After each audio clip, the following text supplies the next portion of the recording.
नमस्कार दोस्तों, मेरा नाम है सोनू और आप देख रहे हैं हार्डमिन क्लासेस।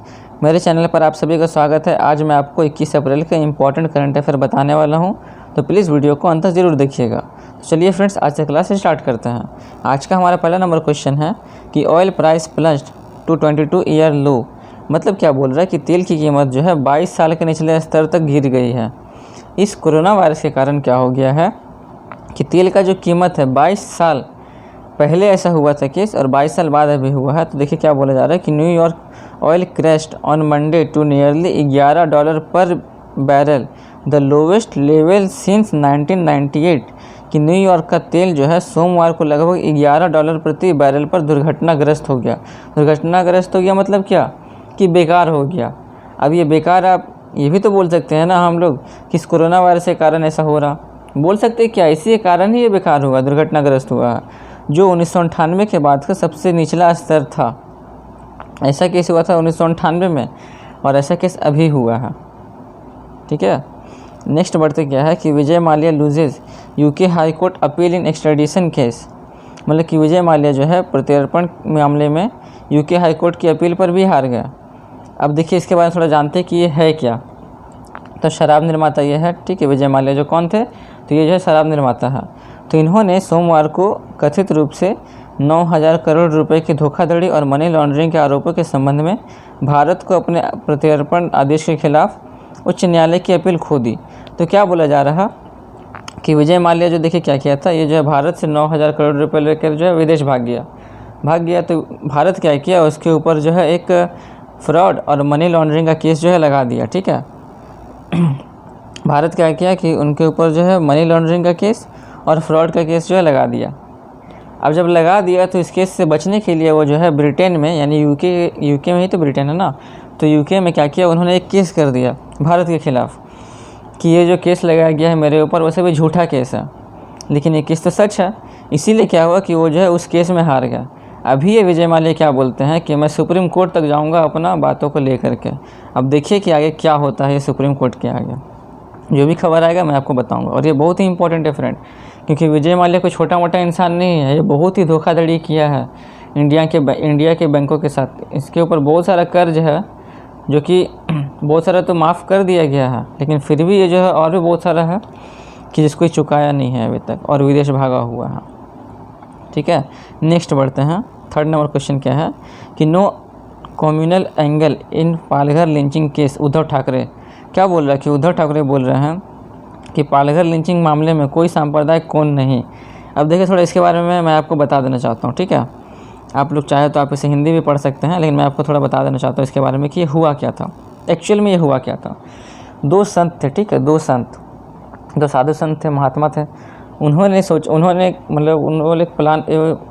एक प्लान बना रहे थे कहीं जाने का। ठीक है, तो उन्होंने एक गाड़ी बुक किया था और एक ड्राइवर बुक किया। अब ड्राइवर उनका बोल रहा है कि अगर मेन रोड से जाएंगे हम लोग तो जाने से रोक लगाया जा सकता है, लेकिन अगर हम लोग साइड रास्ते से जाते हैं तो वहाँ पे पुलिस लोग कुछ नहीं है, तो हम लोग वहाँ से आराम से निकल जाएंगे। लेकिन यहाँ पे हुआ क्या कि जैसे ही वो लोग जो उस रास्ते में गए कुछ अंदर तक, तो वहाँ के जो लोग हैं चारों तरफ, गाड़ी के चारों तरफ भर गए और उसके बाद फिर पथराव करना चालू कर दिया। अब पथराव करने के बाद वहाँ से साधु लोग को निकाल कर, फिर जो है ड्राइवर को निकाल कर पूरा पीटना स्टार्ट कर दिया, पूरा एकदम पीटना स्टार्ट कर दिया, जिसमें से एक साधु को पूरा पीट करके मार दिया गया। वो जो साधु थे पूरा हेल्प मांग रहे थे पुलिस लोगों से, लेकिन फिर भी वहाँ का जो पुलिस लोग है वो कुछ सहायता कर ही नहीं रहा था, सिर्फ तमाशबीन बन के देख रहा था। और वहाँ का जो सरकार है महाराष्ट्र का, वो क्या बोल रही है कि जब इलाके में घूम रहे चोरों के बारे में अफवाहें गोल कर रही थी कि ये जो हमला है उन सभी के ऊपर उस समय हुआ जब चारों तरफ जो है चोर का बात हो रहा था। लेकिन एक्चुअल में ऐसा कुछ खबर फैला ही नहीं है कि वहाँ पे चोरी के बारे में ऐसा कोई खबर फैला ही नहीं है। अब सोचने वाली बात यह है कि अभी कौन चोरी करेगा, और उससे भी बड़ा बात कि जो 70 साल का जो बुजुर्ग आदमी है, जो साधु संत है जिनका उम्र 70 साल है, वो चोरी करके क्या करेंगे।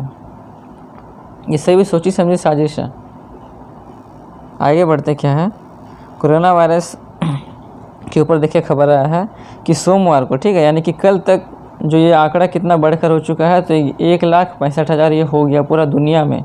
ठीक है, पूरा दुनिया में 1,65,000 मौत हो चुकी है। अभी देखते जाए अभी और क्या होता है। ये कोरोना वायरस भी ना सच में दिखाई तो देता है नहीं, लेकिन इसका असर इतना है कि क्या बोला जाए।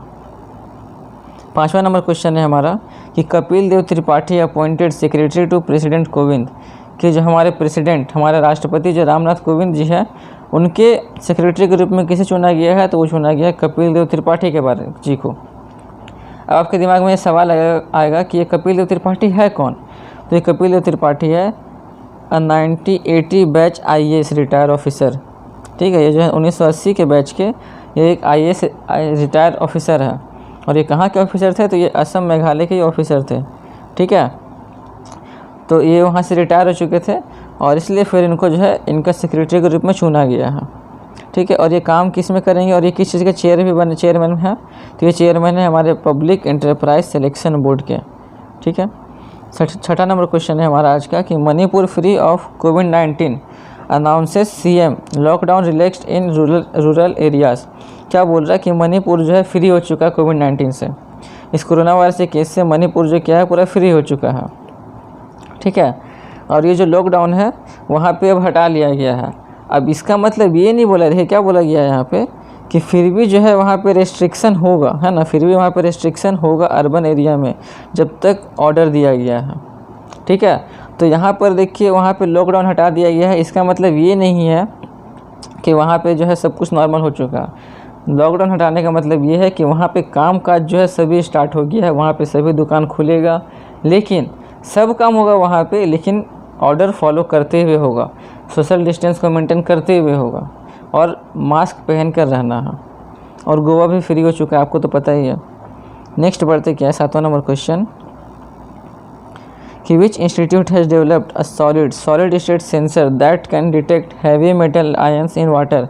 कि कौन सा संस्थान जो है एक सॉलिड स्टेट सेंटर यानी कि ठोस अवस्था में रहने वाला जो सेंसर है उस सेंसर को डेवलप किया है, बनाया है, जिसका काम क्या है कि पानी में भी हैवी मेटल आयन को डिटेक्ट कर सके, पानी में भी, जिससे पता क्या चलेगा कि पानी में जो भी हैवी मेटल्स है उसके बारे में आसानी से पता लगाया जा सकता है। तो वो क्या है हमारा option number A centre for nano and soft matter sciences ने। ठीक है, इस संस्थान जो है इसका मतलब बनाया है, इस सेंसर को बनाया है। ठीक है, 8वां नंबर क्वेश्चन की तरफ चलते हैं। क्या हो जाएगा कि which institute is currently developed an inactive virus vaccine for कोविड-19। मतलब कि कौन सा संस्थान जो है अभी वर्तमान में एक वैक्सीन तैयार किया है इस कोरोना वायरस को निष्क्रिय करने के लिए। तो वो इंस्टीट्यूट है हमारा option number A centre for cellular and micro क्या मॉलिक्यूलर बायोलॉजी यानी CCMB। ठीक है, याद रखिएगा। नेक्स्ट बढ़ते हैं, हमारा 9वां नंबर सवाल क्या है कि who has been appointed as the new ambassador for world wide fund WWF India's environment education programme. कि वर्ल्ड वाइड फंड भारत के पर्यावरण शिक्षा कार्यक्रम के लिए नए राजदूत के रूप में किसे चुना गया है, यानी कि नए एम्बेसडर के रूप में किसे चुना गया है।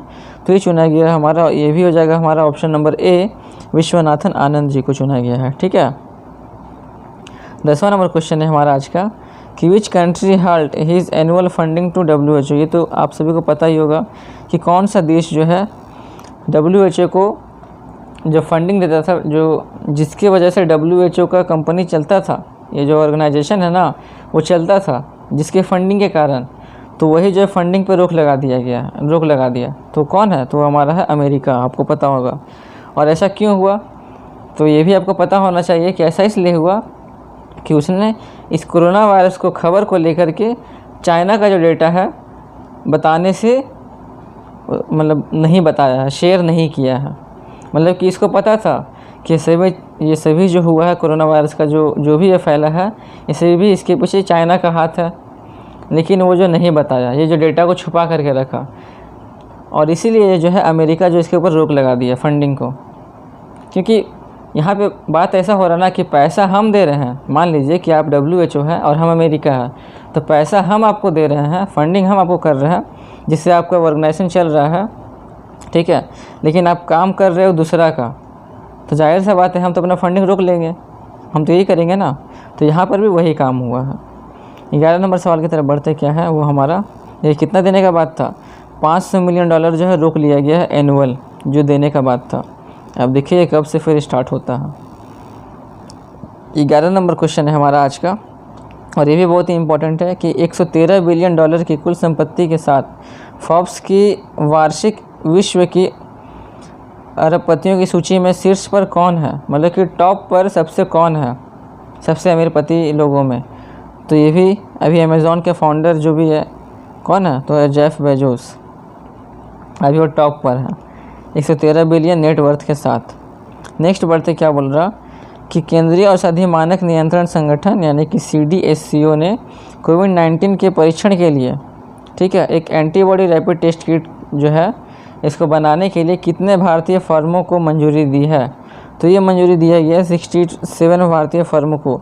इसका मतलब ये बोला जा रहा है कि 67 भारतीय कंपनी को ये जो है बोला गया है, जिसमें से, ठीक है, जिसमें से 5 कंपनी जो है वो खुद भारत का टेस्ट किट को यूज़ कर रहा है और वहाँ से वो जो एंटीबॉडी रैपिड टेस्ट किट बनाएगा, और 62 जो बाकी जो बच गए 62 कंपनी वो जो है दूसरे देशों से एंटीबॉडी रैपिड टेस्ट किट को क्या करेगा, इंपोर्ट करवाएगा भारत में।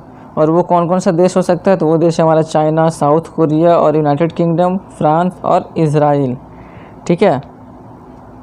नेक्स्ट बढ़ते क्या है कि mobile phone, television, refrigerator, laptop और स्टेशनरी आइटम जितना भी सामान है, इन सभी सामान में जितना भी सामान है सभी को फिर से अमेज़ॉन, फ्लिपकार्ट और स्नैपडील पर आप लोग ख़रीद सकते हैं। ये सभी फिर से बाई होना स्टार्ट हो जाएगा, बिक्री होना स्टार्ट हो जाएगा। कब से, तो ये स्टार्ट हो जाएगा हमारे 20 अप्रैल से, यानी कि ये जो है कल से स्टार्ट हो चुका है। लेकिन अभी सरकार फिर बोल रही है कि उन सब चीज़ पर रोक लगाया जा सकता है, तो जो खरीदे वो जाने। 14 नंबर सवाल हमारा क्या है कि which country is the most digitally dextrous country in the world according to Gartner 2019 digital workplace survey. तो गार्टनर 2019 डिजिटल वर्कप्लेस सर्वे के अनुसार दुनिया का ऐसा कौन सा देश जो है जो सबसे डिजिटल रूप से निपुण है, मतलब हर एक चीज़ में वो जो है डिजिटली हो चुका है। तो अभी तक हम लोगों को लगता था कि ये जापान है, हम भी शॉक्ड हो गए जब इसका आंसर सुने। तो गार्टनर के अनुसार इसका आंसर क्या आया है कि अपना हमारा देश है भारत। हम लोग को प्राउड फील होना चाहिए कि हमारा भारत देश कितना तरक्की कर रहा है। अभी पूरा दुनिया में ना हमारा भारत देश का नाम है, क्योंकि